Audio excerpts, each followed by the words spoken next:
Get that trailer trash out of my seat. Now! Mr. Richard Whitfield, husband of Brigadier General Sarah Whitfield, dripping in designer cologne and military spouse entitlement, pointed his manicured finger at Amanda Walker like he was pointing at garbage. The woman in the faded gray t-shirt didn't even look up from where she sat quietly in the third row of the viewing stands. "Ma'am, I said, move!" Drill Sergeant Rivera's voice cracked like thunder across Fort Benning's parade grounds. "VIP section is for real military families, not whatever you are." The temperature was already pushing 94 degrees Fahrenheit at 0800 hours, and the graduation ceremony hadn't even started yet. 800 parents, grandparents, siblings, and friends had gathered to watch their loved ones complete basic combat training. The parade grounds stretched out before them, American flags hanging limp in the still morning air, the red Georgia clay already baking under the merciless sun. Amanda Walker stood slowly from her metal folding chair. Too slowly, some would later recall. Her calloused hands that had once held the arterial bleeding of 3 Marines while under heavy fire in Kandahar, gripped to the back of the chair for just a moment. 800 pairs of eyes watched. Dozens of phones were already recording, their owners sensing drama unfolding. Out in the formation, standing at perfect attention, Private First Class Walker couldn't turn his head to see what was happening, but his jaw clenched so hard his teeth ached. I'm sorry," Amanda whispered, her voice barely audible over the distant sound of a Black Hawk helicopter passing overhead. "I'll move." But the way she moved, spine straight as a rifle barrel, shoulders squared with military precision, eyes scanning all exits and elevated positions in exactly 2.3 seconds, made Captain Williams in the honor seats lean forward in his chair. His coffee cup paused halfway to his lips. That wasn't how a janitor moved. That wasn't how a civilian moved. That was muscle memory. That was probably some welfare queen, Mr. Whitfield laughed to his circle of equally pretentious military spouses, each one decorated in their wives' achievements like they were their own.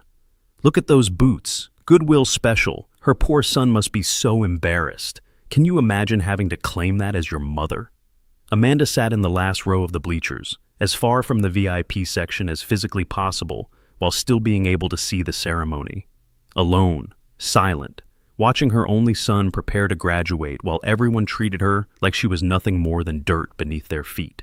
They had no idea that in exactly 47 minutes, everything they thought they knew would shatter like glass. They had no idea who they'd just humiliated. They had no idea what those faded scars on her arms really meant, or why her left hand occasionally trembled from nerve damage sustained in an explosion that had killed everyone else in the vehicle.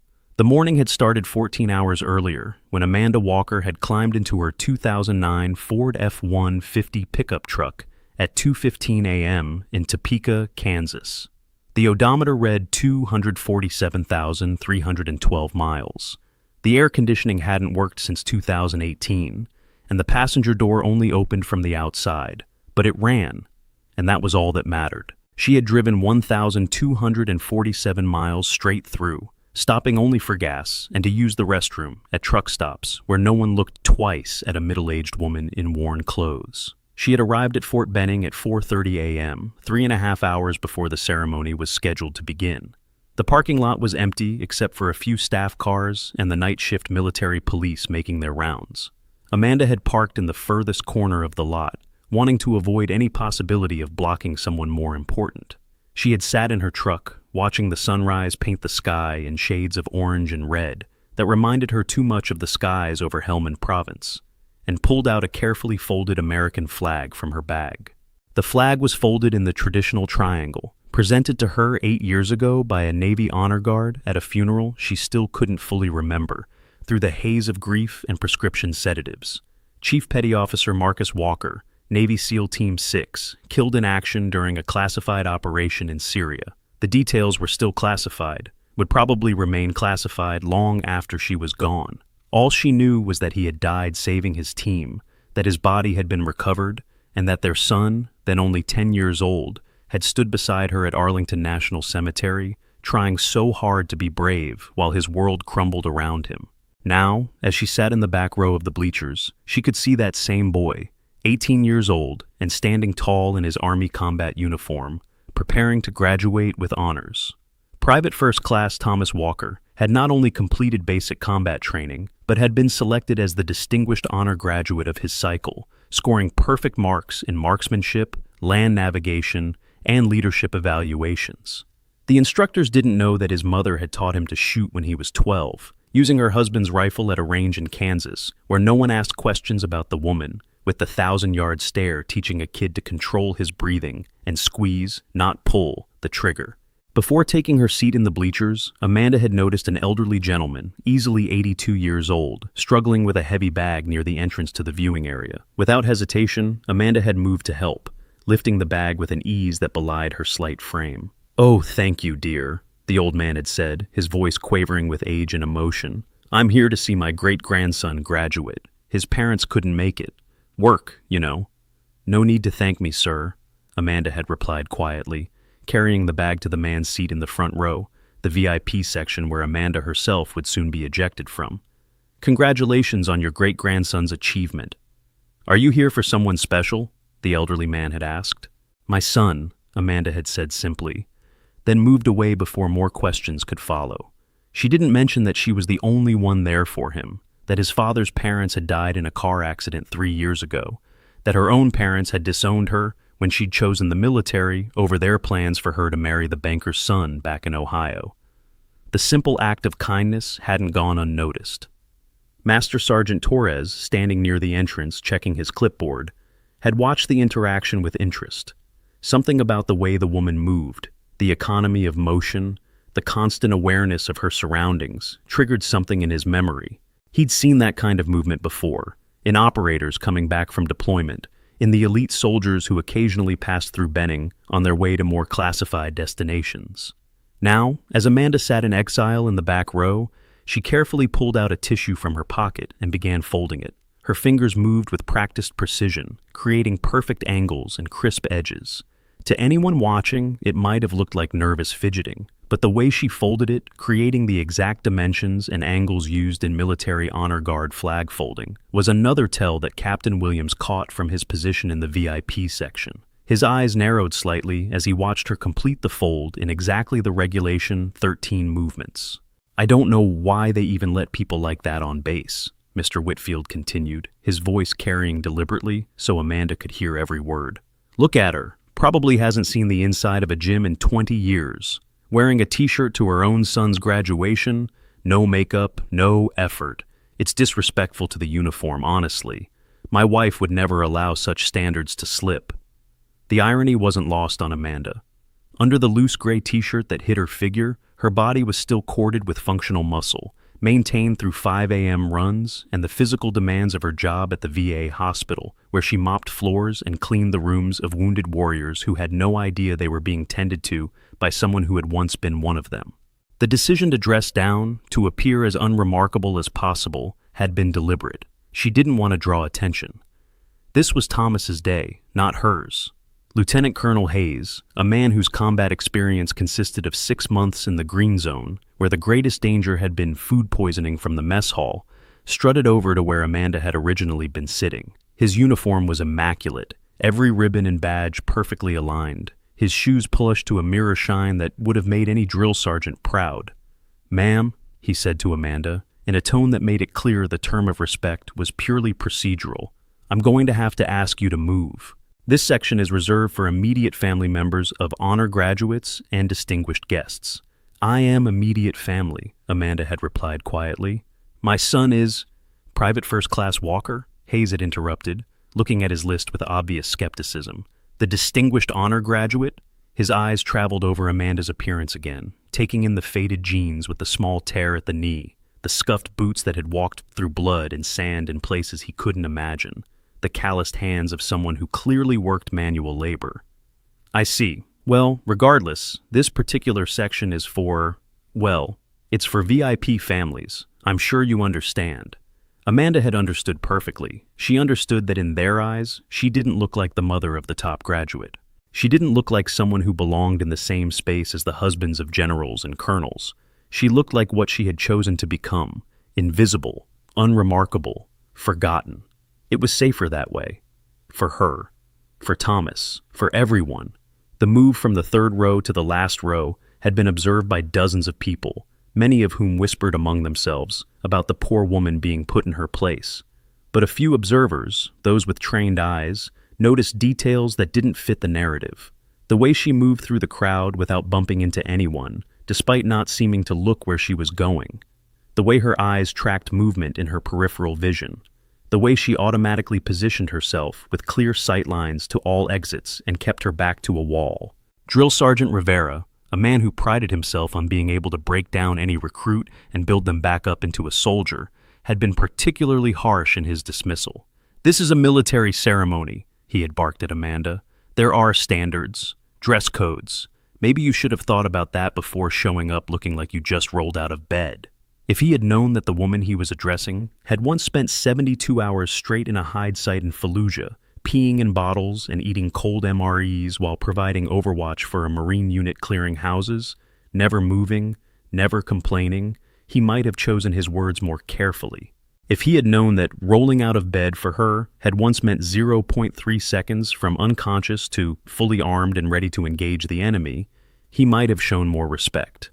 If you're feeling that familiar anger, that frustration at watching good people, real heroes, get disrespected by those who confuse privilege with patriotism, then hit that like button right now. Don't forget to subscribe and hit the thanks button to support more stories honoring the forgotten heroes among us. These are the warriors who chose to fade into the background rather than wear their service like a crown, and they deserve to have their stories told. Old Jim Morrison, not the singer, but a Vietnam veteran who'd lost his left leg to a mine outside Da Nang in 1968, had watched the entire exchange from his seat a few rows behind where Amanda now sat. He'd arrived early too, a habit from the war that he'd never been able to shake. 5:45 a.m., he'd been in the parking lot, sitting in his Buick and watching the sunrise while remembering other sunrises in jungles half a world away. He'd noticed Amanda's truck when she'd pulled in, had watched her sit there for nearly an hour before finally getting out. He'd seen the way she'd checked the parking lot, not with the casual glance of a civilian, but with the methodical grid pattern observation of someone trained to spot IEDs and ambush positions. He'd noticed the slight favor of her left leg when she walked, almost imperceptible unless you knew what to look for, the kind of thing that spoke to old injuries that never quite healed right.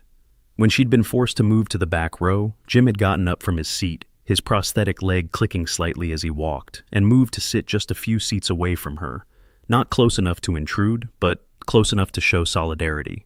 He'd caught a glimpse of the scar on her right shoulder when her shirt had shifted, 8 inches of puckered white tissue that looked suspiciously like shrapnel damage. "Hell of a hot day for a graduation," he said conversationally, not looking directly at her. "Yes, sir, it is," Amanda replied, her voice neutral but respectful. She'd noticed his Vietnam veteran hat, the purple heart pin on the brim. "Your boy graduating today?" "Yes, sir. Private First Class Walker." "The honor graduate? Hell, you must be proud." "I am." Jim noticed she didn't elaborate, didn't brag or gush like most parents would. Just a simple acknowledgement. He also noticed the way she'd said, "sir," not the casual way civilians used it, but with the unconscious respect beaten into every military member from day one of basic training. The ceremony was about to begin. The training battalion commander had taken the podium, beginning the traditional welcome speech about warrior ethos and Army values. Out in the formation, 543 new soldiers stood at attention in the crushing heat, their uniforms already showing dark patches of sweat. The temperature had climbed to 97 degrees, the humidity making it feel like standing in a wet oven. "Ladies and gentlemen, families and friends," the commander's voice boomed over the PA system. "Today we celebrate the transformation of civilians into soldiers, the continuation of a proud tradition that stretches back to the birth of our nation." Amanda only half listened to the speech. She'd heard variations of it so many times before, at her own graduation from basic training 26 years ago, at Ranger School, at selection, at countless ceremonies in between. Her attention was focused on her son, standing in the front rank as the senior graduate, his bearing perfect despite the sweat she could see running down his face even from this distance. The speech droned on for 15 minutes, the commander hitting all the required points about duty, honor, and country. Parents fanned themselves with programs. Younger siblings complained about the heat.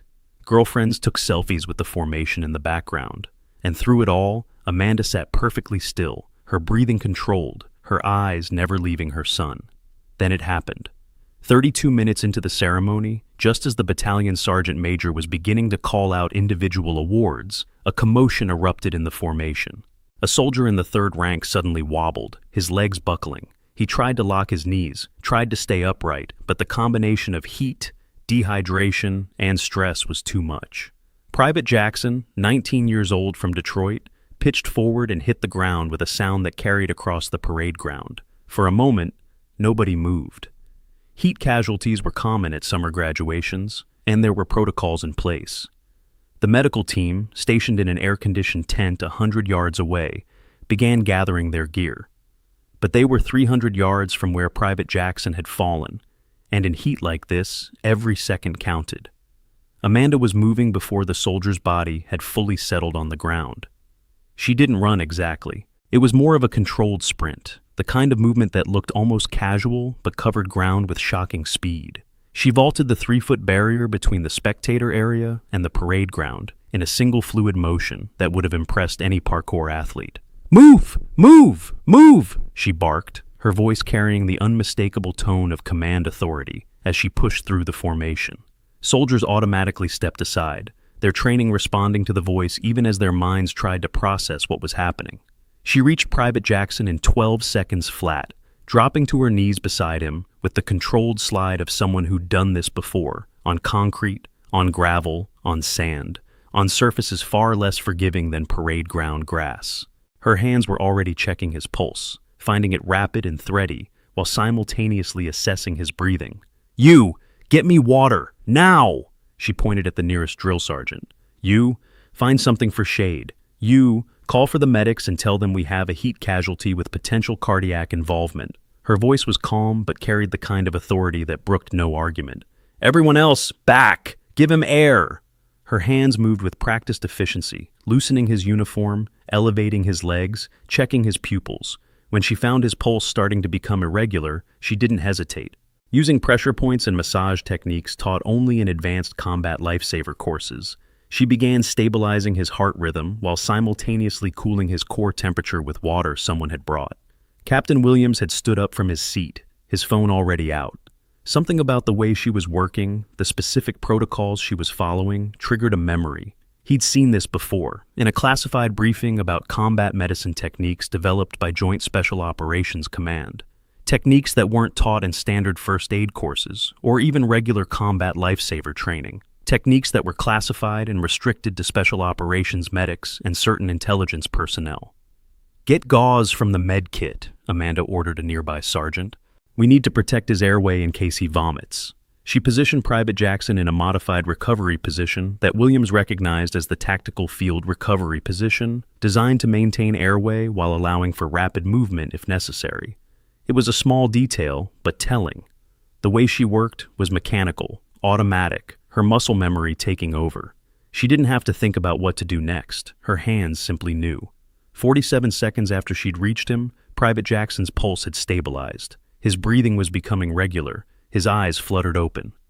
"Don't try to move," Amanda said, her voice gentler now. "You're okay. You just overheated. The medics are coming." Lieutenant Colonel Hayes had pushed through the crowd, his face red with a combination of heat and indignation. "Ma'am, you can't just run under the parade ground. This is a controlled environment. You're interfering with—" "Sir," Master Sergeant Torres interrupted quietly, having jogged over from his position. "She just saved that soldier's life. Whatever she did, his vitals are stabilizing. The medics confirmed it on the radio." Hayes looked down at Amanda, who was still monitoring Private Jackson's pulse with one hand, while keeping his airway positioned with the other. "Where did you train?" he demanded. "Are you a nurse? A paramedic?" "I just pick things up," Amanda said vaguely, not meeting his eyes. She could feel the attention on her now, dozens of eyes watching, evaluating, wondering. This was exactly what she'd tried to avoid. The medics arrived then, a full team with a stretcher and equipment. The lead medic, Staff Sergeant Peterson, took one look at how Private Jackson was positioned, at the specific points where Amanda was applying pressure, and his eyes widened. "Ma'am, are you medical personnel?" he asked as he knelt beside her. "Just someone who wanted to help," Amanda replied, already starting to ease back, to fade into the background again. "Wait," Peterson said, grabbing her wrist gently. He'd noticed something, a small tattoo just visible under her watch band. It was partially obscured, but what he could see looked like, "Is that a caduceus with lightning bolts?" Amanda pulled her hand back quickly, too quickly. "It's nothing. Just take care of him." She stood and began walking back toward the spectator area, but the damage was done. Too many people had seen her move, had heard her voice, had witnessed the kind of medical intervention that didn't come from watching Grey's Anatomy. Old Jim leaned over to Master Sergeant Torres, who had returned to the spectator area. "That wasn't civilian medical training," he said quietly. "That was battlefield medicine. I've seen it before. Hell, I've been on the receiving end of it." Torres nodded slowly. "Thunder 7, he said, almost to himself. "What?" When she was calling for water, she said Thunder 7 needs water now. She called herself Thunder 7. "That's a call sign." Captain Williams had his phone out now, texting rapidly to someone. The response came back quickly, and his face paled slightly as he read it. He looked up at Amanda, who had retaken her seat in the back row as if nothing had happened, and then back at his phone. "Do you recognize something unusual about this story already? Can you spot the breadcrumbs being laid out? Comment below with your theories about who Amanda really is. But remember, the biggest surprises are yet to come." Mr. Whitfield, never one to let an opportunity for drama pass, had stood up and was addressing his circle of military spouses in a voice loud enough for half the parade ground to hear. "Probably just some wannabe trying to play hero. I bet she's not even certified. Could have made things worse. My wife says civilians who interfere with military procedures can be prosecuted." General Sarah Whitfield, his wife, was actually in Afghanistan at that moment, commanding the 1st Infantry Division. She had no idea her husband was using her name and rank like a club to beat down anyone he deemed inferior. If she had known, she would have been mortified. But Mr. Whitfield had been playing the military spouse game for 22 years, and he had gotten very good at it. "She probably saw some YouTube videos about first aid and thinks she's a medic," Mr. Whitfield continued. "Stolen valor is what it is. Pretending to have medical training to make herself look important on her son's big day." The ceremony had resumed, though there was a palpable tension in the air now. The battalion commander had returned to calling out awards, but people kept glancing at Amanda, whispering among themselves. She sat perfectly still, her face expressionless, but inside she was calculating. How much had they seen? How much could they guess? How much danger had she just put herself and Thomas in? The Distinguished Honor Graduate Award was announced, and Private First Class Walker marched forward to receive it. The crowd applauded, but Amanda noticed several people looking between Thomas and her, making connections, asking themselves how the son of that woman had managed to achieve the highest honor in his training cycle. The morning heat continued to build, now pushing 103 degrees. More soldiers were starting to sway in formation, but the drill sergeants were on alert now, pulling anyone who looked unsteady before they could fall. The ceremony continued with the mechanical precision of military tradition, but the earlier drama had changed the atmosphere. During a brief interlude while the battalion colors were being presented, Amanda felt her phone vibrate. She pulled it out, careful to keep the screen hidden from those around her. It was a notification from USAA, the military insurance company. Final death benefit payment approved for CPO Marcus Walker, USN. Amount deposited to account ending in 4379. 8 years. It had taken 8 years for the Navy to finally approve the full death benefits for a classified operation they couldn't officially acknowledge had happened. $2.7 million, the maximum payout for a service member killed in action. Money that would ensure Thomas could go to college, could have the life his father had wanted for him. Money that came too late to prevent the nights when they'd eaten ramen noodles for dinner because Amanda's janitor salary didn't quite stretch to the end of the month. She closed the phone and slipped it back in her pocket, her face betraying nothing of the emotion threatening to overwhelm her. Marcus should be here. He should be the one watching their son graduate. He should be the one embarrassing Thomas with loud cheers and too many photos. Instead, there was just her, sitting in exile in the back row, trying to remain invisible while the husbands of living soldiers judged her for her appearance. The ceremony moved into its final phase. The new soldiers were about to take their oath, the final step in their transformation from civilians to warriors. The battalion commander called them to attention, and 543 voices responded as one. "Raise your right hand and repeat after me," the commander instructed. "I state your name, do solemnly swear." Amanda found herself mouthing the words along with them. The oath she'd taken 26 years ago still etched in her memory. The oath she'd lived by through 6 deployments, through operations so classified they didn't officially exist, through the loss of friends whose deaths couldn't be acknowledged, whose families were told only that they had died in service to their country, with no details, no closure, no understanding of the sacrifice made. As the ceremony concluded and the formation was dismissed, families rushed onto the parade ground to embrace their new soldiers.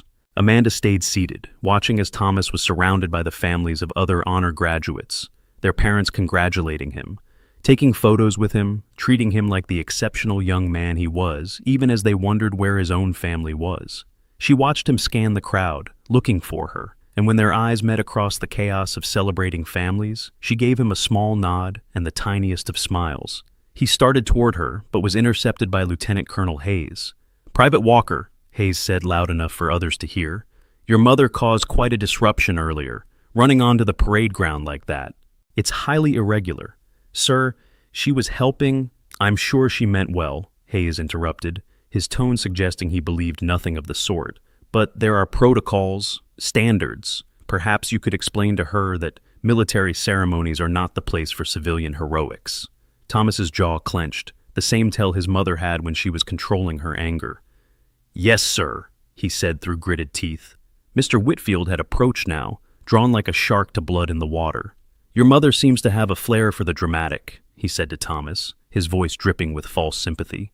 "It must be so hard for you, having to overcome that kind of background." "My mother is the strongest person I know, sir," Thomas replied, his voice steady despite the fury building in his chest. "Oh, I'm sure she is, dear," Mr. Whitfield replied, the condescension thick in his voice. "Single mothers always have to be strong, don't they? Especially when they're raising a child alone. No father figure, no proper family structure. It's amazing you've done so well despite the disadvantages." If he had known that Thomas had been raised with the memory of a father who'd earned the Navy Cross, the Silver Star, and 2 Bronze Stars with valor, who'd been the kind of warrior poets write epic songs about, he might have chosen his words more carefully. If he had known that his mother had raised him with the kind of discipline and values that military academies try to instill, teaching him not just how to be a soldier, but why someone becomes one, he might have shown more respect. The reception had moved to the community center, a blessed relief from the crushing heat outside. Air conditioning struggled to cool the space packed with hundreds of people, but it was still better than the parade ground. Tables were set up with refreshments, a modest spread of cookies, punch, and coffee that seemed inadequate for the occasion but was all the base budget allowed. Amanda entered quietly, staying near the walls, avoiding the clusters of celebrating families. She found a corner where she could watch Thomas being congratulated by his drill sergeants, his fellow graduates, the base chaplain. He was glowing with pride, standing taller than his 6-foot frame, looking so much like his father that it made her chest ache. "You must be so proud," the voice came from beside her. An elderly gentleman, the same one Amanda had helped earlier, had approached while she wasn't paying attention, a failure of situational awareness that would have gotten her killed in other circumstances. "I am, sir," Amanda replied. "I'm Walter Morrison," the man said, extending a weathered hand. "That's my great-grandson, Private Morrison, over there. You helped me with my bag earlier." "It was nothing, sir." "It was kind," Walter corrected. "Kindness is never nothing. And what you did for that young man who collapsed, that was more than kind. That was heroic." Amanda shifted uncomfortably. "Anyone would have—" "No," Walter interrupted gently. "They wouldn't have. And they didn't. You did. My late wife was a nurse in Korea. I know what combat medicine looks like, dear. That wasn't something you learned from a first aid course." Before Amanda could respond, there was a commotion at the entrance. Captain Williams had entered, and he wasn't alone. With him were 2 other officers, their uniforms bearing the insignia of the Criminal Investigation Division. They were scanning the crowd, obviously looking for someone. Amanda's threat assessment went into overdrive. 3 operators, trained in investigation and apprehension, in a crowded space with multiple civilians, including children. Limited exits, all of which would be easily covered. Her car was 300 yards away in the parking lot. Thomas was 40 feet away, unaware of the potential danger.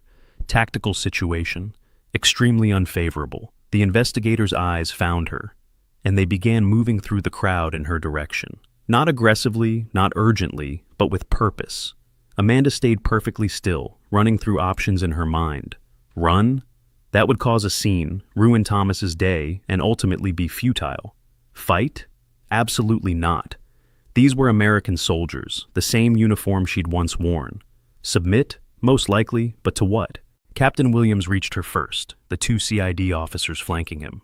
"Ma'am," he said quietly, "could we speak with you privately for a moment?" "Is there a problem, Captain?" Amanda asked, her voice calm despite her elevated heart rate. "No problem," Williams assured her. "Just some questions about the medical intervention earlier. You potentially saved a soldier's life, and there's paperwork that needs to be filed." It was a lie, and not a particularly good one. Amanda could read it in his eyes, in the way the CID officers were positioned, in the slight tension in Williams's shoulders. They knew something, or suspected something, and they were fishing. "I'd prefer to stay here," Amanda said. "My son is about to—" "It will only take a moment," one of the CID officers insisted. Chief Warrant Officer Thompson, according to his name tape. "We have a private office just down the hall." Amanda weighed her options. Refusing would only heighten suspicion. Going with them risked exposure, but might allow her to control the narrative. She glanced at Thomas, who was now watching the interaction with growing concern. 5 minutes, she said. "That's all."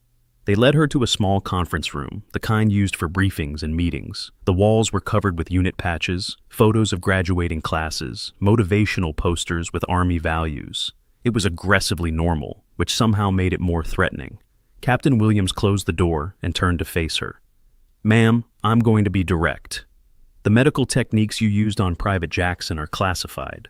They're part of a JASOC protocol that's not available to civilian personnel." Amanda's face remained neutral. "I don't know what you mean." "The pressure points you used," Chief Warrant Officer Thompson said, pulling out a tablet. "The specific sequence, the recovery position, it's all documented in training materials that require a top-secret clearance to access." "Maybe I got lucky," Amanda suggested. Williams pulled out his phone and showed her the screen. It was a message, mostly redacted, but she could see enough. Someone had run her name through a database, and something had come back. Not everything, obviously, or this conversation would be very different, but enough to raise questions. "Amanda Walker," Williams read from his phone. "Married to Chief Petty Officer Marcus Walker, Navy SEAL Team 6, killed in action in Syria, 2016. That much is public record, but when we tried to dig deeper, to verify your background for the incident report, we hit walls. The kind of walls that suggest someone doesn't want your history examined too closely." "I'm just a janitor," Amanda said. "I work at the VA hospital in Topeka. I've worked there for 7 years. You can check." "We did," Thompson said. "Your employment is verified, but before that, before 2017, it's like you didn't exist." "I was a military spouse," Amanda said. "I followed my husband from base to base. That's not unusual." "No," Williams agreed, "but the classification level on your husband's service record is unusual. And the fact that certain databases flag your name with a do not investigate order is very unusual." Amanda said nothing. Sometimes silence was the best defense. Williams leaned forward. "Mrs. Walker, are you currently operating under any kind of federal protection, witness protection, something related to your husband's service?" It was an out, and Amanda recognized it as such. Williams was giving her an excuse, a way to explain the anomalies without admitting to anything more serious, but taking it would create its own problems, its own paper trail. There was a knock at the door, sharp and authoritative. Williams frowned and opened it. Lieutenant Colonel Hayes stood in the doorway, with Mr. Whitfield visible behind him. "Captain, what's going on here?" Hayes demanded. "Why is this woman being questioned? If it's about the disruption during the ceremony, I insist on being involved. As the senior operations officer, any disciplinary action—" "Sir, this is a CID matter," Thompson said firmly. "We need to—" "She assaulted a soldier," Mr. Whitfield exclaimed, pushing past Hayes. "I saw it. She was grabbing him, moving him around. For all we know, she made his condition worse. My wife is General Whitfield, and I demand—" "Sir, please," Williams started, but Mr. Whitfield was on a roll. "This is about stolen valor, isn't it?" he said triumphantly. "I knew it. The way she was pretending to know medicine, using military terminology. It's disgusting. People like her, pretending to be something they're not, disrespecting actual veterans." The phone on the conference room table rang. cutting through Mr. Whitfield's tirade. Williams picked it up, listened for a moment, and his face went pale. "Yes, sir. Understood, sir. Right away, sir." He hung up and looked at the CID officers. "We're done here." "Sir?" Thompson asked, confused. "That was Colonel Mitchell, the base commander. He just received a call from someone significantly above his pay grade. We're to cease all questions immediately and allow Mrs. Walker to return to the reception." "But," Hayes started. "Immediately, sir," Williams emphasized. He turned to Amanda. "Ma'am, I apologize for the inconvenience. You're free to go." Amanda stood, her movements careful and controlled. She had an idea who might have made that call, which meant her carefully constructed anonymity was crumbling faster than she'd feared. But for now, she just needed to get through the rest of the day, to let Thomas have his moment. As she moved toward the door, Mr. Whitfield blocked her path. "This isn't over," he hissed. "I know what you are. Some desperate woman trying to steal glory that isn't yours. Using your son's achievement to pretend you're something special." Amanda met his eyes for the first time, and Mr. Whitfield took an involuntary step back. There was something in that gaze, something cold and dangerous that didn't belong in the eyes of a janitor from Kansas. "You're right," Amanda said quietly. "I'm not special. I'm just a mother who came to watch her son graduate." "Excuse me."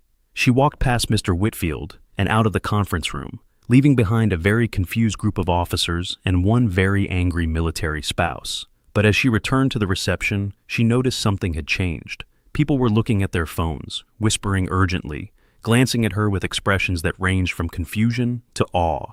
Old Jim Morrison intercepted her near the punch bowl. "Ma'am," he said quietly, "you might want to see this." He showed her his phone. Someone had posted a video of her medical intervention on Facebook, and it had already been shared hundreds of times. But that wasn't what made her blood run cold. In the comments, someone had posted a photo, grainy and obviously taken from a distance with a telephoto lens.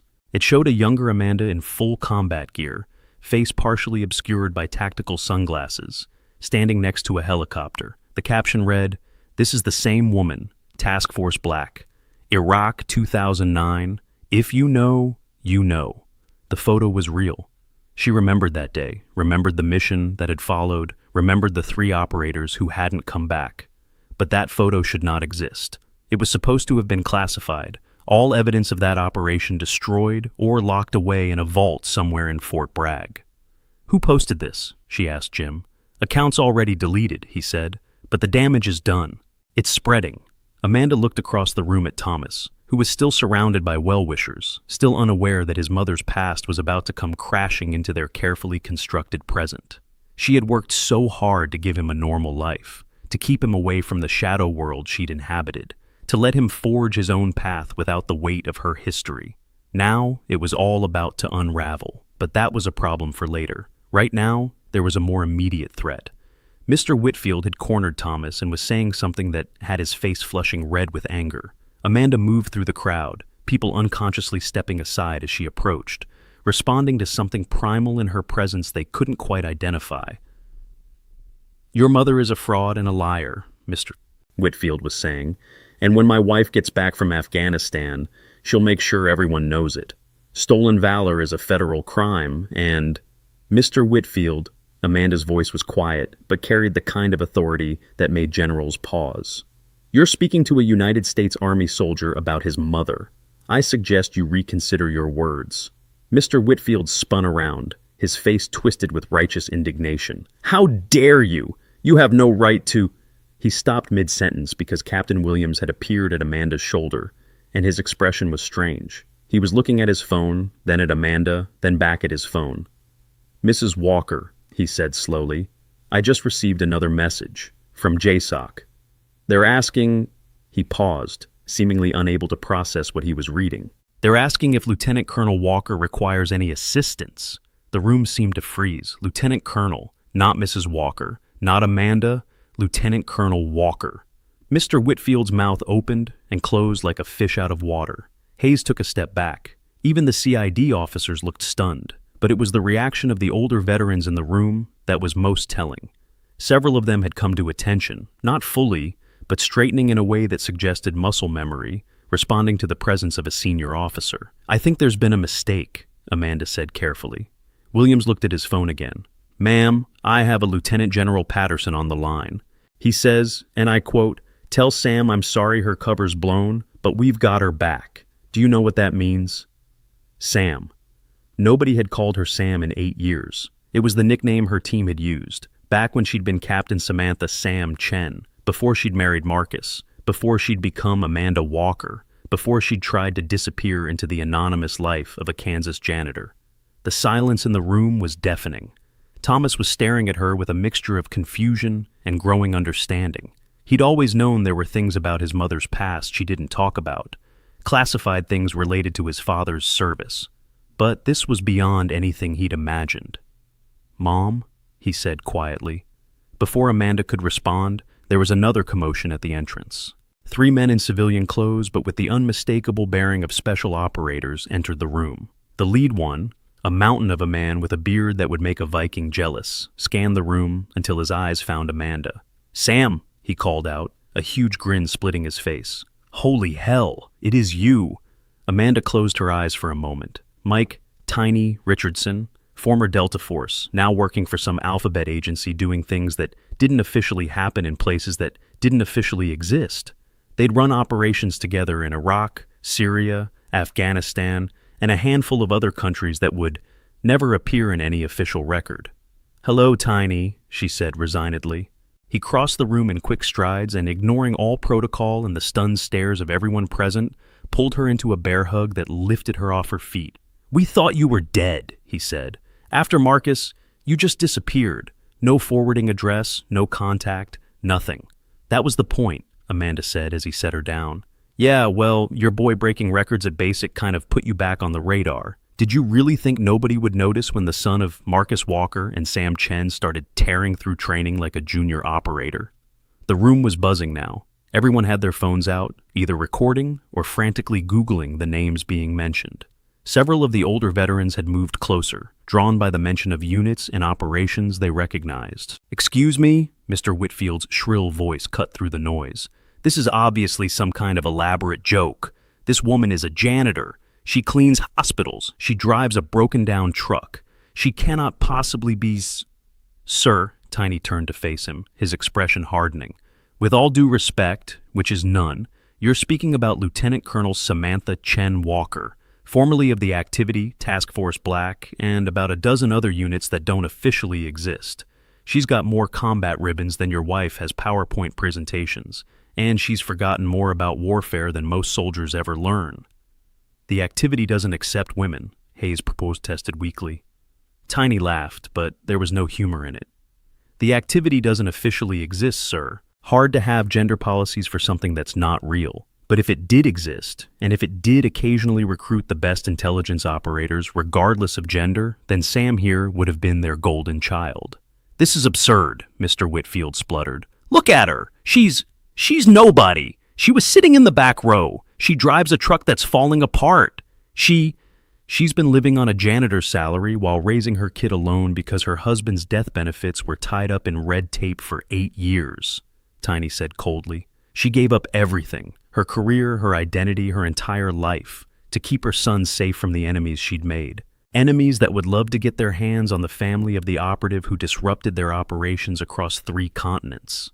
Amanda noticed her phone buzzing repeatedly. She pulled it out to see a notification from USAA.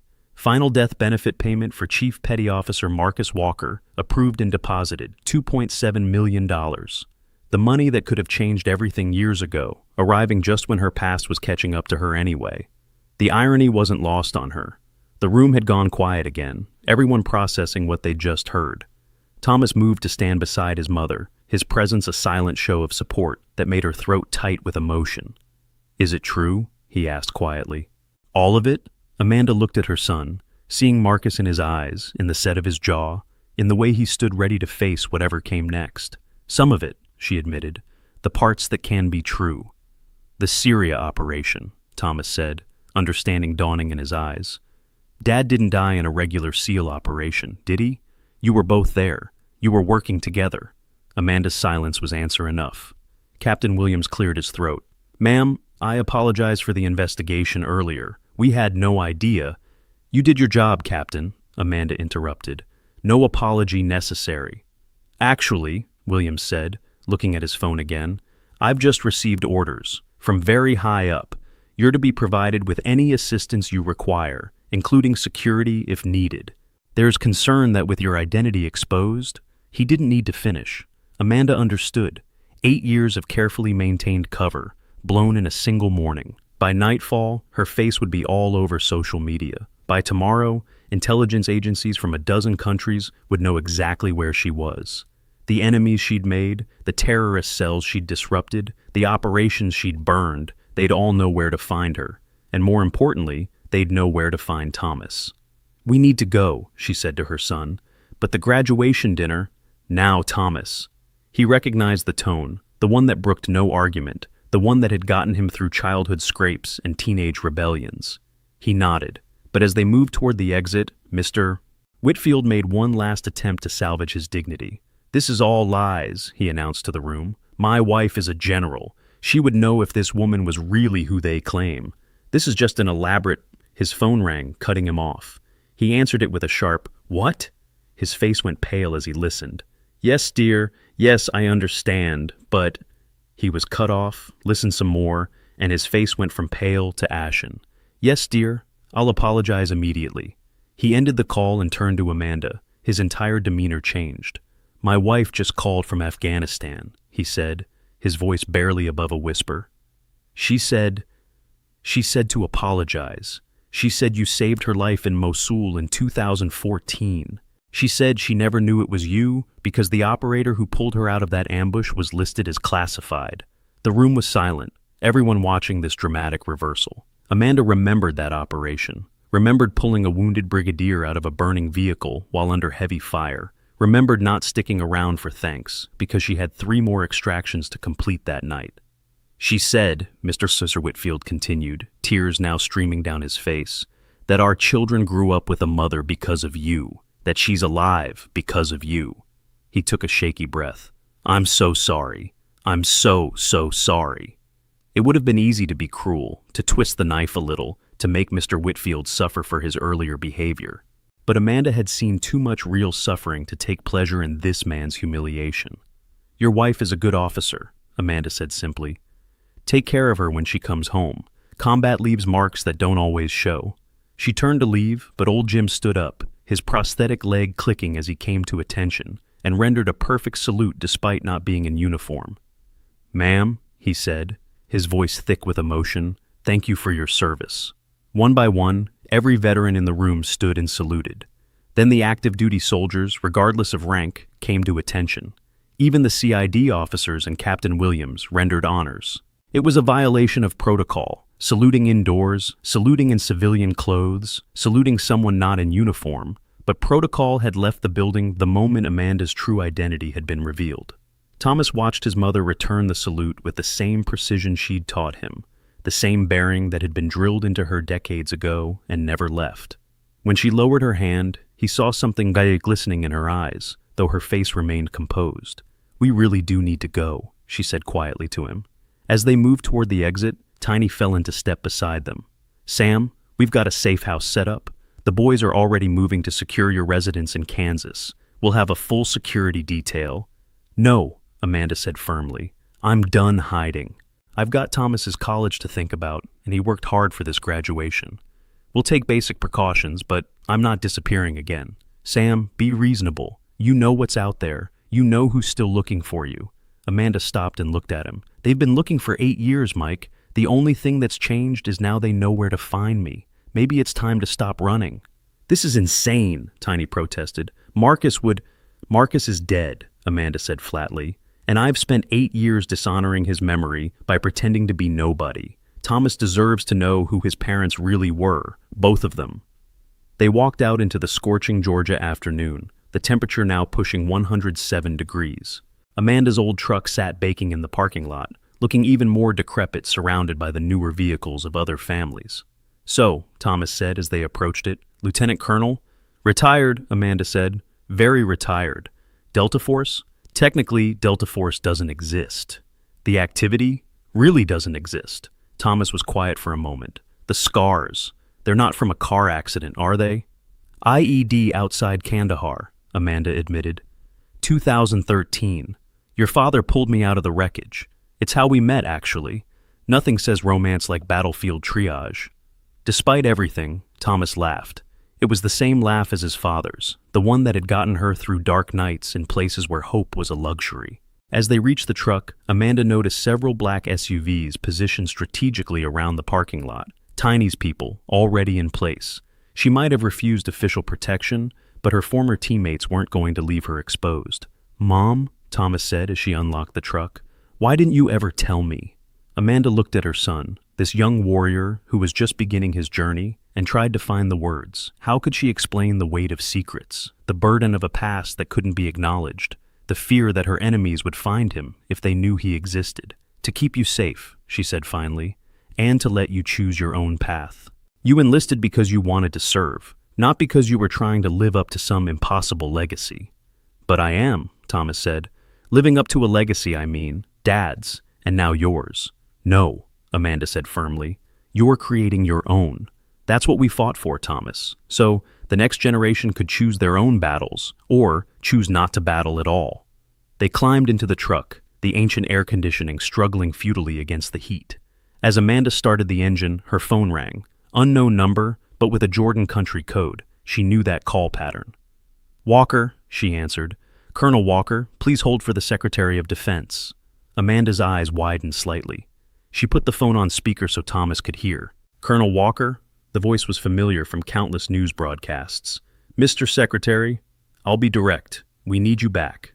Not permanently, but for one specific operation. The intelligence you gathered in Syria before your husband's death has become critically time-sensitive. The chemical weapons facility you identified is active again.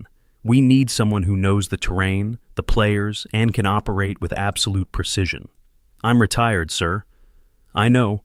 But 36 hours ago, that facility produced enough sarin gas to kill everyone in New York City, and our intelligence suggests they're planning to use it. Soon." The truck's cab was silent, except for the struggling air conditioner. Thomas was staring at his mother, with a mixture of awe and concern. "My son will be protected by the best we have. I give you my personal word. No one will touch him while you're gone." Amanda looked at Thomas, seeing Marcus's courage in his eyes, his determination, his warrior spirit, but also seeing the boy she'd raised, the one who'd had nightmares after his father didn't come home, the one she'd sworn to protect. "Mom," Thomas said softly, "you have to go." She looked at him in surprise. Those families in New York, in wherever that gas ends up, they deserve to have someone like you standing between them and danger. That's what you do. That's who you are. "Colonel Walker," the secretary's voice from the phone, "I need an answer." Amanda straightened, and for the first time in 8 years, Thomas saw his mother as she truly was. Not the janitor from Kansas, not the quiet woman who'd raised him alone, but Lieutenant Colonel Samantha Chen Walker, one of the most lethal operators the United States had ever produced. "I need guarantees," she said. "Written, signed, Thomas gets full protective detail, immediate enrollment in whatever training pipeline he wants, and unrestricted access to his father's service records. Done. And I want my old team, if they're willing. Tiny's already volunteering, so are Richardson, Martinez, and Thompson. Even pulled Kowalski out of retirement. When? Wheels up in 6 hours. You'd be back in 7 days, maybe less. Send the transport," Amanda said. "I'll be ready." She ended the call and looked at Thomas. "I have to—" "I know," he said. "Go save the world, Mom. It's what walkers do." The next 2 hours passed in a blur. They drove to a secure facility on base where gear appeared as if by magic, delivered by stone-faced men who said nothing beyond "ma'am" when they handed her equipment bags. Amanda checked each item with the methodical precision of someone who knew that a single overlooked detail could mean death. Thomas watched from a chair as his mother transformed. The gray t-shirt was replaced with tactical gear, the worn boots with combat footwear. The woman who had sat quietly in the back row at his graduation was gone, replaced by something far more dangerous. "There's something I need to tell you," Amanda said as she checked her rifle, a custom piece that had appeared in one of the bags. "About the tattoo everyone keeps mentioning." Thomas had been wondering about that, the glimpse of ink on his mother's back that had started everything unraveling. Amanda pulled up her shirt, revealing the full tattoo. It was a masterpiece of black ink, featuring the Grim Reaper holding a scroll with 7 names. Above it, the words "The Activity" in Gothic script. Below, a date. Operation Iron Ghost, 03/17/2014. 7 operators went into Syria that night, she said quietly. I was the only one who came out. The military wanted to give me medals. I asked for this instead. 1 name for each operator lost, so I'd never forget the price of failure. Mom, that wasn't failure. I survived, and they didn't. In our world, that's failure. She pulled her shirt back down. But their deaths led to intelligence that saved thousands. Sometimes that's all we get, the knowledge that the sacrifice meant something. Captain Williams arrived with paperwork and to inform them that Thomas was being moved to a secure barracks on base, a facility reserved for high-value personnel. He'd have round-the-clock security and would begin accelerated training immediately. This isn't how I pictured graduation day ending, Thomas said as he signed the papers. Welcome to military life, Amanda said with a slight smile. No plan survives first contact. As they prepared to leave for the airfield, Amanda's phone rang. Another unknown number, but this time international. She almost ignored it, but something made her answer. Hello, Samantha. The voice was cultured, British accented, and very familiar. Amanda's blood went cold. Alexei. Thomas looked at her sharply, recognizing the change in her tone. Captain Williams's hand moved to his sidearm. I heard you've come out of retirement, Alexei Volkov said. Former Spetsnaz, now freelance intelligence broker, and one of the most dangerous men Amanda had ever encountered. They'd crossed paths 6 times over the years, sometimes as enemies, sometimes as temporary allies when their interests aligned. I wanted to offer my congratulations to your son, graduating with honors just like his parents. What do you want, Alexei? Simply to inform you that despite the rather generous bounty on your head, I have no interest in collecting it. Professional courtesy, you might say. However, others are not so civilized. Others? The Chechen you put in a wheelchair in Grozny, the Syrian whose brother you killed in Damascus, the Iranian whose entire network you destroyed. They're all very motivated to meet you again. Let them come. Alexei laughed, a sound like silk over steel. There's the ghost I remember. I do hope you survive what's coming, Samantha. The game is so much less interesting without you. The line went dead. Who was that? Thomas asked. A reminder, Amanda said, that the past never really stays buried. They convoyed to the airfield, 3 vehicles moving in tactical formation. Amanda rode with Thomas, neither speaking, both understanding that this might be the last time they saw each other. The mission in Syria was dangerous under the best circumstances. With her cover blown and enemies closing in, it was borderline suicidal. At the airfield, a Black Hawk was already waiting, rotors spinning. Amanda could see her team assembling. Warriors pulled from retirement and comfortable postings to go back into hell one more time. Your father would be proud of you, Amanda said, unnecessarily adjusting Thomas's uniform, a mother's gesture in a warrior's body. He'd be proud of you too, Thomas replied, for not giving up, for raising me alone, for being willing to go back into danger to save others. Amanda pulled out something she'd been carrying for 8 years. Marcus's challenge coin, the one he'd carried through 6 deployments. She pressed it into Thomas's hand. Keep this safe for me, she said. I'll want it back when I return. Thomas understood what she wasn't saying. If she didn't come back, he'd have something of both his parents. As she walked toward the helicopter, something made her turn back. Thomas was standing at attention, rendering a perfect salute. Behind him, she could see other soldiers gathering, word having spread about who she was and what she was about to do. Amanda returned the salute, then climbed into the Black Hawk. As it lifted off, she saw more people gathering below. Soldiers, civilians, families, all watching the helicopter carry her back to war. The flight to the staging area took 4 hours. Amanda spent it reviewing intelligence reports, satellite imagery, and personnel files. The facility in Syria was better defended than before, with Russian mercenaries providing security and Iranian technical advisors managing production. It would require precise timing, perfect execution, and a fair amount of luck. Just like old times, Tiny said, reading over her shoulder. We're all 8 years older, Amanda pointed out. Speak for yourself. I've aged like fine wine. That got a laugh from the team, breaking the tension. These men had followed her into hell before, trusted her judgment when bullets were flying and explosives were detonating. The fact that they had all volunteered to come back, knowing the risks, said everything about the bonds forged in combat. The staging area was a forward operating base in Jordan, close enough to Syria for rapid insertion, but far enough to avoid immediate detection. As Amanda stepped off the helicopter, she saw a familiar figure waiting. Colonel Patricia Hayes, now wearing stars as Brigadier General Hayes, the first female commander of Joint Special Operations Command, and one of the few people who knew the full extent of Amanda's service record. "Colonel Walker," the general said formally, then dropped the military bearing and hugged Amanda. "It's good to have you back, Sam." "It's temporary, ma'am." "We'll see." Hayes led her to the Tactical Operations Center. "The situation has evolved since we called you. The facility isn't just producing sarin. They're weaponizing it for aerosol deployment. If this gets out, if it gets to a major city, how long do we have?" "NSA intercepted communications suggesting movement within 48 hours. We need to hit them tonight." Amanda studied the satellite images, her mind already working through approach routes, defensive positions, extraction contingencies. It was like riding a bicycle, if the bicycle was armed with explosives and people were shooting at you. "There's one more thing," Hayes said quietly. "We have intelligence suggesting one of the facility's advisors is Qasim al-Rashid." Amanda's hand stilled on the map. Qasim al-Rashid, the man who had orchestrated the ambush that killed Marcus. The man who'd been a ghost for 8 years, thought dead by most intelligence agencies. "You're certain?" 70% confidence. Facial recognition from a drone overflight 3 days ago. Amanda was quiet for a long moment. This changed things. This made it personal in a way that was dangerous for an operator. Personal meant emotional. Emotional meant mistakes. Mistakes meant people died. "I need to call my son," she said.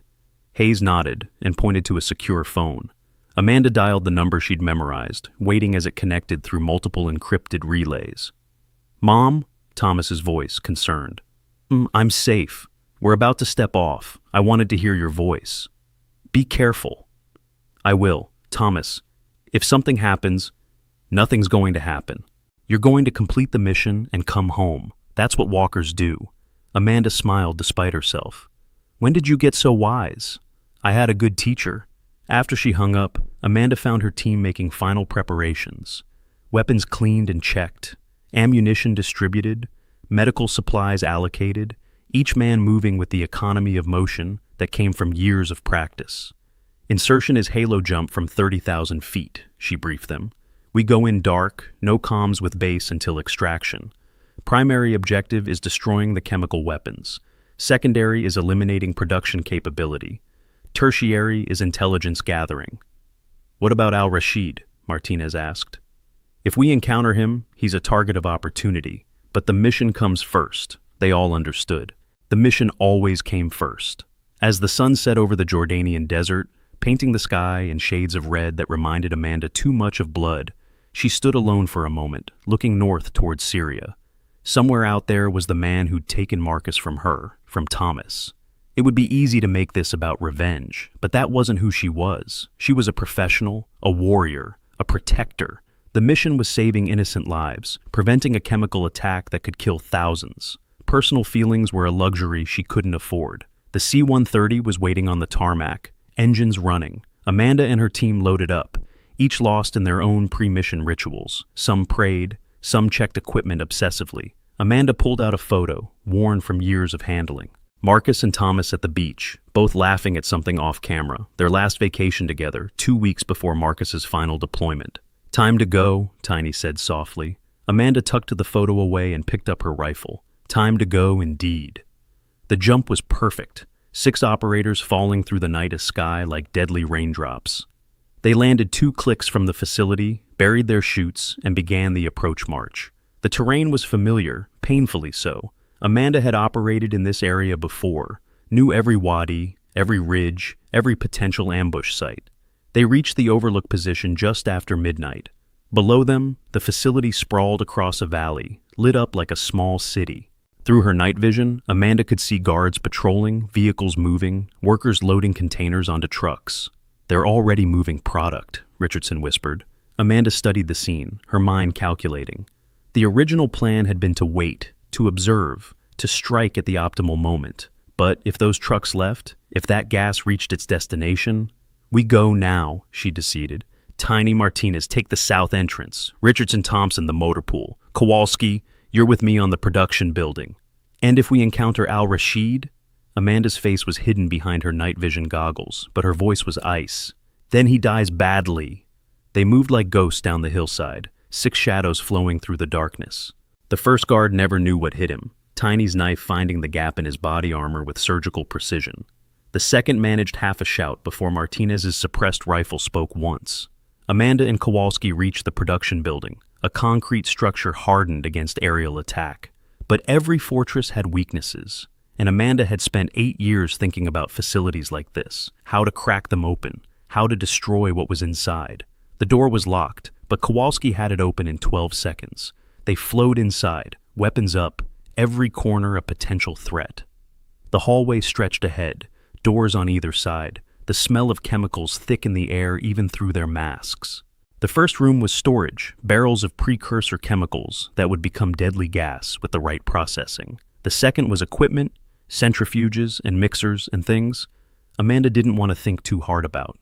The third had people. 3 technicians in hazmat suits working at a console. They turned as the door opened, eyes wide behind their face shields. "Don't move," Amanda said in Arabic. "Hands where I can see them." One of them lunged for an alarm button. Amanda's rifle coughed once, and he dropped. The other 2 threw their hands up, babbling pleas for mercy. "The production schedule," she demanded. "Where is it?" One of them pointed to a computer terminal. Kowalski moved to it, plugging in a drive that would copy everything before wiping the system. "How much gas has already been moved?" Three containers," one technician stammered. "They left an hour ago." Amanda's blood went cold. 3 containers, each holding enough gas to kill thousands. Already on the road, heading for unknown targets. She keyed her radio. "All teams, we have runners. 3 vehicles left the facility an hour ago carrying chemical weapons. Authorization to pursue?" There was a pause, then General Hayes' voice crackling through the encryption. "Negative, Ghost 7. Complete primary mission. We'll handle the runners." Amanda wanted to argue, but she knew Hayes was right. They had to destroy the facility, prevent more weapons from being produced. Others would have to stop what had already left. "Roger that." She turned back to the technicians. "Where is Qasim al-Rashid?" They exchanged glances, terror evident even through their suits. "Answer me." "Command building," one whispered. "North side of the compound. He has guards. Many guards." Amanda felt the familiar cold settle over her, the emotional shutdown that allowed her to do what needed to be done. She zip-tied the technicians and left them in the corner. They'd survive if they stayed put. If they tried to run, the explosives her team was planting would make it a moot point. Room by room, they cleared the building, finding more technicians, more equipment, more evidence of the horror being manufactured here. Kowalski planted charges with the methodical precision of someone who'd done this too many times, each one positioned for maximum destruction. "Ghost 7, this is Thunder 3, Tiny's voice over the radio. "South sector secure, multiple casualties, no friendly losses."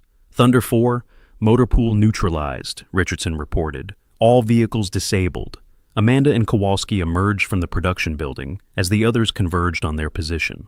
The facility was eerily quiet now, the only sounds the hum of generators and the distant barking of dogs. "Command building," Amanda said. "Al-Rashid is there."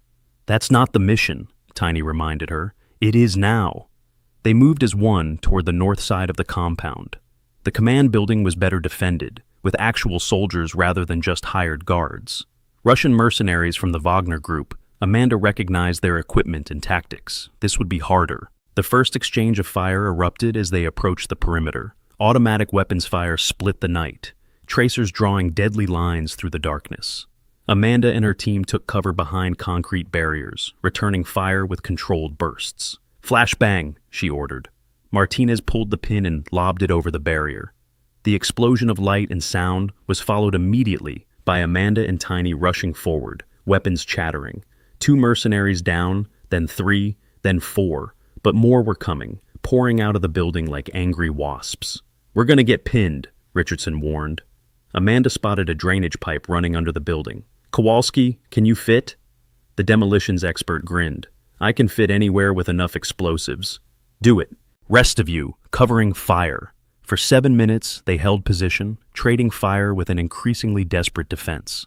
Then the ground shook, and the north wall of the command building disappeared in a cloud of dust and debris. Amanda was moving before the dust settled, flowing through the breach like water through a broken dam. The interior was chaos, wounded men screaming, others trying to organize resistance. She moved through it all with deadly purpose, searching for one face, one target. She found him on the second floor, trying to escape through a window. Qasim al-Rashid, older than she remembered, grayer, but unmistakably the man who'd orchestrated Marcus's death. He turned as she entered, his eyes widening in recognition. "You," he breathed. "Me," Amanda confirmed, her rifle centered on his chest. "You're supposed to be dead. We were told you died in Kandahar." "Disappointed?" He laughed, bitter and short. "Your husband died well, like a warrior. He saved his team. He died because of you. He died because that's what soldiers do, just as I will die because that's what I deserve." He spread his hands. "So do it. Take your revenge." Amanda's finger touched the trigger. One pull, 3 pounds of pressure, and the man who'd taken everything from her would be dead. Thomas would be avenged. Marcus would be avenged. But then she heard it, faint but distinct, the sound of helicopters, multiple helicopters, approaching fast. "Reinforcements," al-Rashid said. "You can kill me and die here, or you can leave and live. Choose." Amanda made her choice. 3 rounds, center mass. Al-Rashid crumpled, his blood spreading across the floor. She felt nothing. No satisfaction, no closure, just emptiness. Revenge, she realized, was a poor substitute for having Marcus back. "Go 7, we need to go," Tiny's voice over the radio. "Multiple aircraft inbound."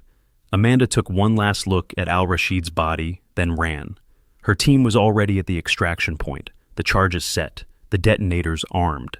They had 90 seconds to clear the blast radius. They ran through the Syrian night, 6 shadows racing against time. Behind them, the facility erupted, multiple explosions chaining together in a symphony of destruction. The chemical weapons, the equipment, the personnel, all consumed in fire hot enough to neutralize any biological or chemical agents. The extraction helicopter was waiting 3 clicks away, rotors already spinning. They loaded up as the first enemy helicopters appeared over the burning facility, searchlights sweeping the desert. "Go, go, go!" Amanda shouted. The Black Hawk lifted off, nose down, racing for the border. Behind them, the sky lit up with tracer fire as the enemy helicopters tried to pursue, but they were too late, too slow, too confused by the destruction of the facility. As they crossed into Jordanian airspace, Amanda finally allowed herself to breathe. Mission complete, facility destroyed, al-Rashid dead, her team intact. "Ghost 7, the pilot called back. "I have General Hayes for you." Amanda put on the headset. "Ghost 7 here. Outstanding work, Colonel. The facility is completely destroyed. NSA confirms no chemical signatures in the air. You saved a lot of lives tonight. What about the 3 containers that got out? Delta Team intercepted them 40 miles from Damascus. All recovered, no releases." Amanda closed her eyes, relief washing over her. It was done, really done. "Colonel Walker," Hayes continued, "I've been authorized to offer you reactivation. Full reinstatement, your choice of commands. The military needs officers like you." Amanda looked at her team, these warriors who had followed her into hell and back. Then she thought of Thomas, starting his own journey, needing his mother more than the military needed another colonel. "Thank you, ma'am, but no. I have a promise to keep to my son." "I understand. For what it's worth, Marcus would be proud of both of you." The flight back to Jordan was quiet, each operator lost in their own thoughts. As they approached the base, Amanda could see vehicles waiting, officials ready to debrief, analyze, dissect every moment of the operation. But there was also another figure, standing apart from the others. Thomas, in his army uniform, waiting. Hayes had arranged it, Amanda realized. Somehow, the general had gotten Thomas cleared and transported to Jordan to meet her when she returned. As the helicopter touched down, Amanda was the first one out, crossing the tarmac in long strides. Thomas met her halfway, and for the first time since she could remember, she didn't care about protocol or professionalism. She hugged her son, holding him tight, feeling the solid reality of him, alive and safe.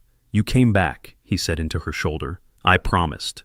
"So what now?" Thomas asked as they separated. Back to being a janitor in Kansas? Amanda laughed, surprising herself. I think that cover's blown. Besides, Captain Williams mentioned something about a teaching position at Fort Benning, training the next generation of warriors. And the enemies, the bounties? Let them come, Amanda said, steel in her voice. We're not hiding anymore. We're walkers. We stand, we fight, and we protect those who can't protect themselves. The debriefings took 6 hours. Every detail of the mission was examined, recorded, analyzed. By the time they were done, the sun was rising over the Jordanian desert, and Amanda was exhausted in a way that had nothing to do with physical fatigue. A transport was arranged to take them back to Fort Benning. As they flew over the Atlantic, Thomas sleeping beside her, Amanda pulled out the photo of Marcus again. His smile seemed peaceful somehow, as if he approved of how things had turned out. The landing at Fort Benning was supposed to be quiet, but someone had leaked their arrival time. The tarmac was crowded with soldiers, families, and media. As Amanda and Thomas descended the stairs, the crowd erupted in applause. Captain Williams was there, along with Master Sergeant Torres and even Drill Sergeant Rivera, looking somewhat chagrined. Old Jim Morrison had somehow gotten onto the flight line, standing proud despite his prosthetic leg. But it was the man standing apart from the crowd that caught Amanda's attention. Mr. Whitfield, looking smaller somehow, older. He approached hesitantly. Colonel Walker, he said formally. I needed to. He took a breath. My wife called again. She told me more about Mosul, about how you didn't just save her, but stayed with her for 6 hours under fire, keeping her stable until medevac arrived. How you refused evacuation yourself until she was safely away. It was my job, Amanda said simply. No, Mr. Whitfield said, tears streaming down his face. It was heroism, and I treated you terribly. I'm so sorry. For everything. Amanda could have been cruel, could have twisted the knife, but she'd seen too much real pain to take satisfaction in this man's humiliation. Your wife is a good officer, she said. When she comes home, make sure she gets help if she needs it. Combat leaves scars that don't always show. Mr. Whitfield nodded and retreated. The crowd pressed closer, everyone wanting to shake hands, to take photos, to be part of the moment. But Amanda's attention was drawn to a black SUV pulling up. The door opened, and Lieutenant General Patterson stepped out. The architect of most of America's special operations over the past decade, and the man who'd personally recruited Amanda into the activity 15 years ago. The crowd parted as he approached. He stopped in front of Amanda and, despite being her superior when she was active duty, saluted. Welcome home, Ghost 7, he said simply. Amanda returned the salute, then shook his offered hand. Sir, we've arranged quarters for you and Thomas on base. Security will be discreet but comprehensive. The teaching position Captain Williams mentioned is yours if you want it. Full colonel's retirement pay has been approved, backdated to when you left service. That's generous, sir. That's the least we can do. He turned to Thomas. Private Walker, you've been accepted into the Ranger Assessment and Selection Program. Should you pass, there's a spot waiting for you in the regiment. Your mother's reputation opens doors, but you will have to earn your place. Yes, sir, Thomas said, standing straighter. I will. As Patterson left and the crowd finally began dispersing, Amanda and Thomas were left standing on the tarmac. Fort Benning stretched out around them, this place where Thomas had become a soldier, where Amanda would now teach others to follow that path. You know, Thomas said, when I woke up yesterday, my biggest concern was not tripping during the graduation ceremony. And now I'm the son of a legendary operator who just came out of retirement to save the world, and I've got a target on my back worth $3 million. $3.5 million, actually, Amanda corrected. They raised it while we were in Jordan. Thomas laughed, the sound so like Marcus it made her chest tight. Is this our life now, always looking over our shoulders? No, Amanda said firmly. This is our life now, serving with honor, protecting those who need it, and refusing to let fear dictate our choices. The threats are real, but so is our capability to face them. They walked toward their new quarters, temporary housing, until something more permanent could be arranged. As they passed the parade grounds where everything had started just 24 hours ago, Amanda saw new recruits doing PT, their drill sergeants shouting encouragement and abuse in equal measure. That was me 2 weeks ago, Thomas said. And in a few months, if you pass selection, you'll be teaching them, Amanda replied. Their quarters were a modest two-bedroom house on a quiet street, indistinguishable from the hundreds of other military families living on base. But Amanda noticed the subtle security measures, the cameras, the reinforced windows, the panic button discreetly placed by the door. Inside, their belongings from Kansas had already been delivered and unpacked.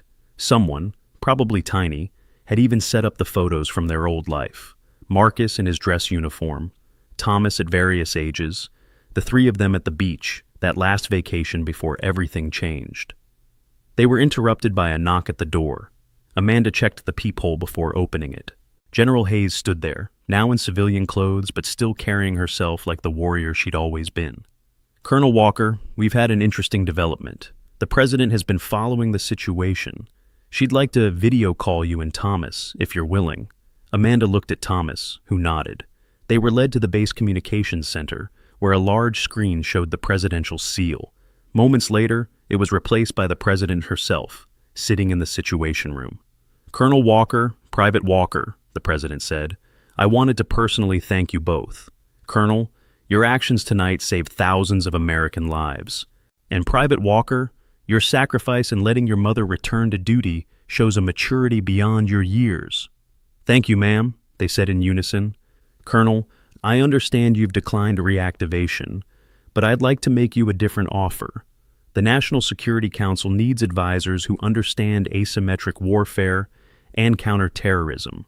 Someone who has been in the field, who knows the real cost of these operations. Would you consider a civilian advisory role? Amanda hesitated. It would mean maintaining a public profile, being a target, but it would also mean influencing policy, potentially preventing the kinds of operations that had killed Marcus. I'd need to be based at Fort Benning, she said. My son is stationed there. That can be arranged. You could work remotely, come to D.C. as needed. Then yes, ma'am, I accept. After the call ended, General Hayes smiled. You realize what you just did. You went from anonymous janitor to presidential advisor in one day. It's been a hell of a day, Amanda agreed. That evening, as the sun set over Fort Benning, Amanda and Thomas sat on the porch of their new home. The base was quiet. The day's training completed, families settling in for dinner. It was almost peaceful, if you ignored the security detail discreetly positioned around the perimeter. Amanda's phone rang. It was a message from Tiny. Bar tomorrow night, team's buying. Even got the old man Patterson to agree to come. Wear something nice, Ghost. You're officially a legend now. You going? Thomas asked after she showed him the message. We're going, Amanda corrected. You're part of this now, part of the legacy, the brotherhood. Even though I haven't earned it yet, you earned it the moment you stood by me today, knowing the cost.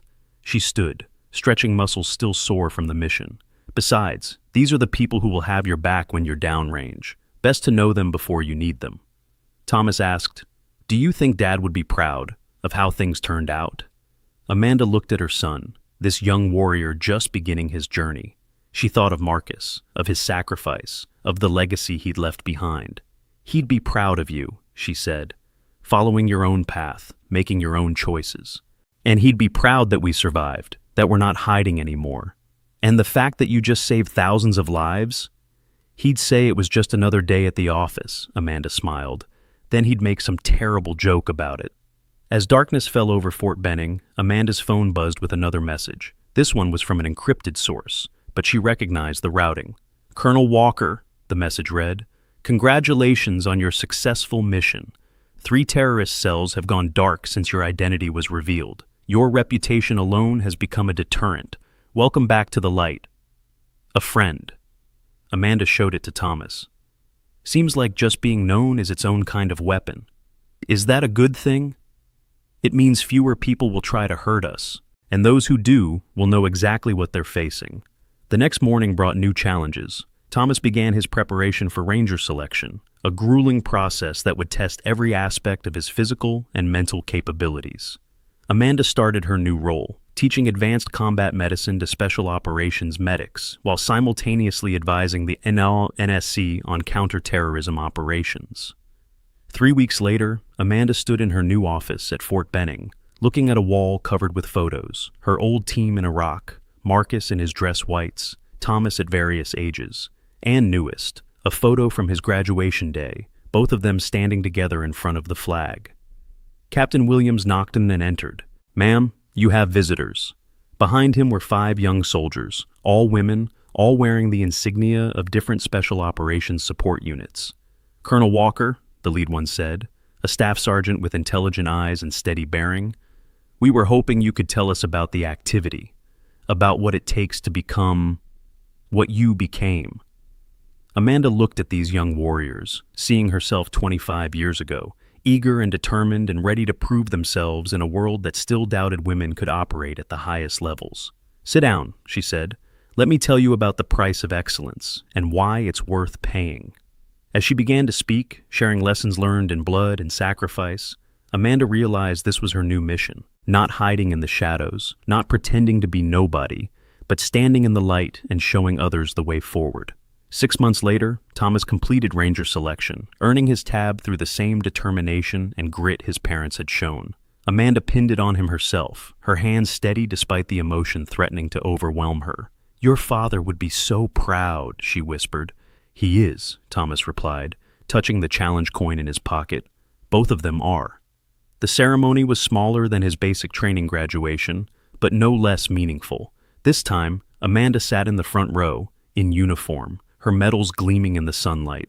No one questioned her right to be there. No one suggested she didn't belong. Mr. Whitfield was there too, his wife finally home from Afghanistan and receiving treatment for her PTSD. He approached Amanda after the ceremony. "Colonel Walker," he said, "my wife wanted me to give you this." It was a letter, handwritten on personal stationery. "Sam," it read, "thank you for saving my life twice. Once in Mosul when you pulled me from that burning vehicle.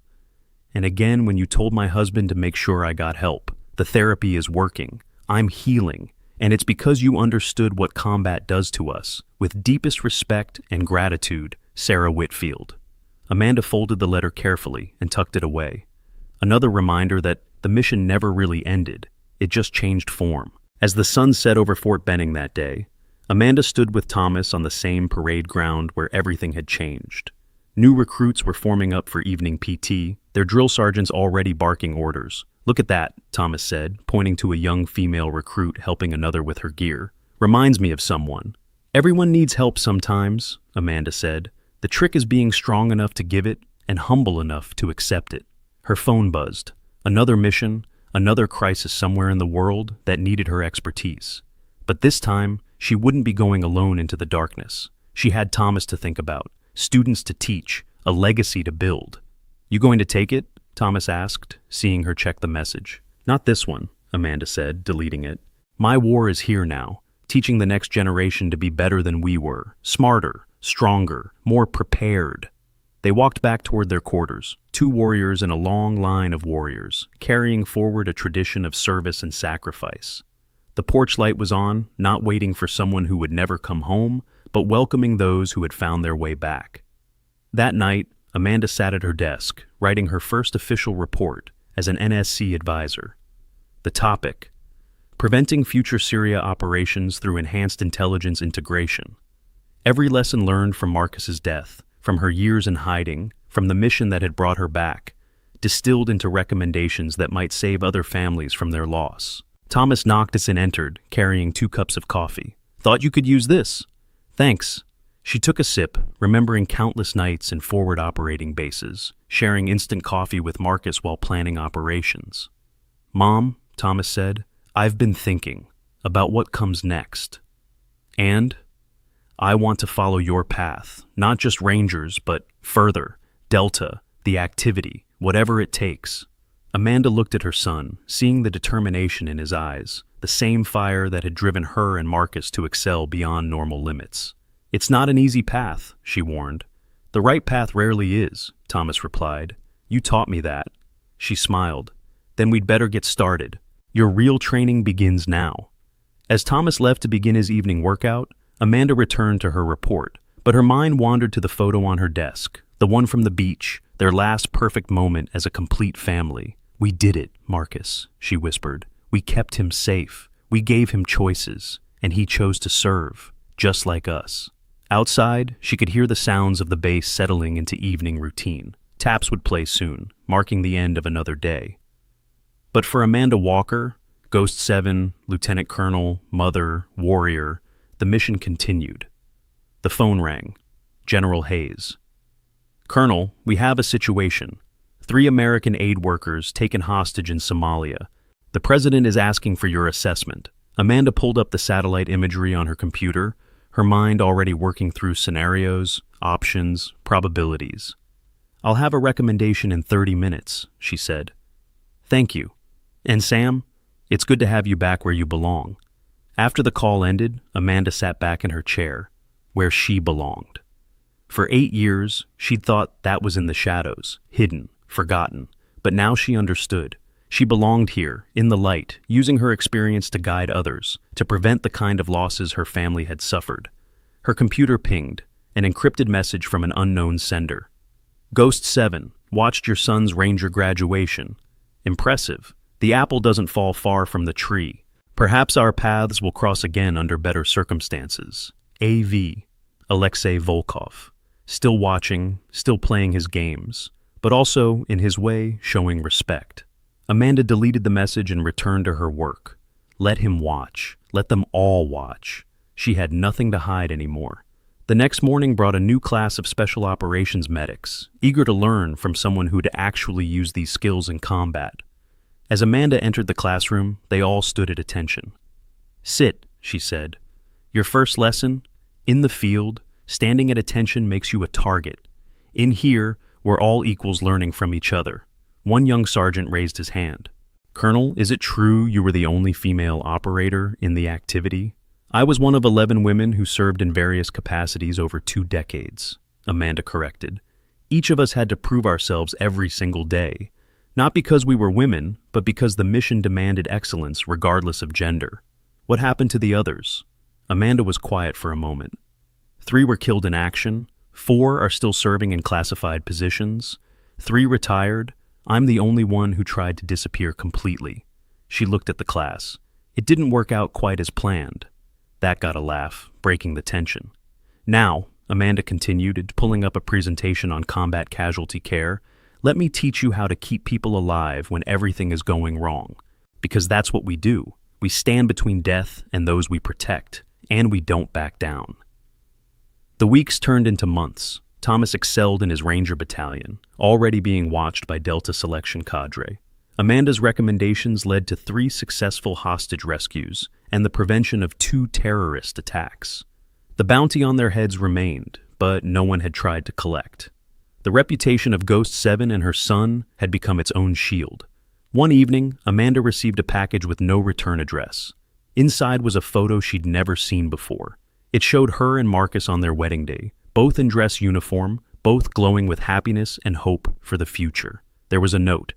"Found this in Marcus's personal effects. Thought you should have it. He talked about you constantly, said you were the best operator he'd ever known and the only person who ever beat him at hand-to-hand. Take care of yourself and the boy. Mac." Master Chief McDonald, Marcus's swim buddy through buds, his brother in all but blood. Amanda hadn't heard from him since the funeral. She placed the photo next to the others on her desk. Another piece of the past reclaimed. Another memory rescued from the shadows. That weekend, she and Thomas visited Arlington National Cemetery. They stood at Marcus's grave, the white headstone stark against the green grass.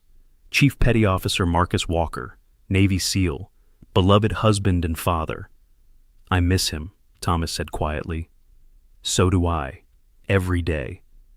"Do you think he knows about everything that's happened?" Amanda thought about the question. "Your father always saw 3 steps ahead. He knew we'd survive, adapt, overcome." Thomas placed his Ranger tab on the headstone. "This is yours too, Dad. Everything I achieve, it's for both of you."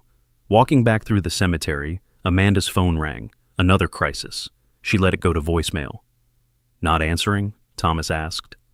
"Some battles can wait. Today is about family." Back at Fort Benning, they found Tiny and the team on their porch, barbecue fired up. "Thought you could use some company," Tiny said.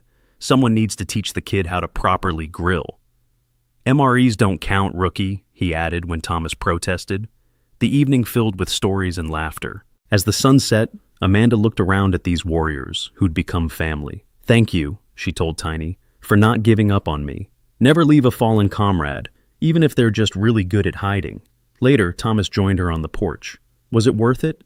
Everything you gave up? Amanda considered. Every choice has a price. The trick is making sure what you gain is worth what you lose. I lost your father, but saved countless others. Gave up my career, but protected you. Hid for 8 years, but came back stronger. And now? Now I watch you become the warrior you were meant to be. I teach others. I prevent other families from suffering what we did. She looked at him. Yes, it was worth it. They ran the obstacle course together, 2 warriors preparing for whatever came next. Her phone buzzed. Alexei again. The game continues, Ghost 7. Perhaps now we play on the same side. Be ready. Think he's serious? Thomas asked. With Alexei, you never know. But if needed, we'll work together. The mission always comes first. As they entered the house, Amanda paused, looking back at the base. She closed the door and turned off the porch light. The ghost was home, and she wasn't going anywhere. The mission continued, the legacy endured. And somewhere, Marcus was smiling. The stories end here, but the journey continues. Many new episodes are